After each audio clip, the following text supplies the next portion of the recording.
অমুকের ইমান নাই, তমুকের আকিদা বালা নাই, অমুকের। আরে বাপরে, চা দোকানে বই বিড়ি খাইতে খাইতে কয় ভালো মানুষ তো নাই করতে না চাচা, ভালো মানুষ থাকবো করতে। ভালো মানুষের শেষ ব্যক্তি তো আমনে, পৃথিবীর সর্বশেষ ভালো ব্যক্তি তো আমনে। এই যে বিড়ি খাই না কাকু, আমনেই শেষ ভালো।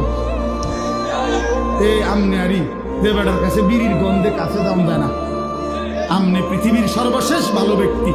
কোনো কারণে পৃথিবীতে আমনে যদি মরে যান তো কিয়ামত সাথে সাথে ইসরাফিল ফিরিয়ে এরপরে আর ভালো মানুষ আসবে। ওটাই তো সাদওয়ানে বইয়ে সিদ্ধান্ত দিয়ে দিছে ভালো মানুষ তো নাই। টেলিভিশন চায়, টেলিভিশনের দিকে তাকায় তাকায় এখন আস্তাগফিরুল্লাহ আস্তাগফিরুল্লাহ। কি তো কি শুরু হইলো দেশটার মধ্যে।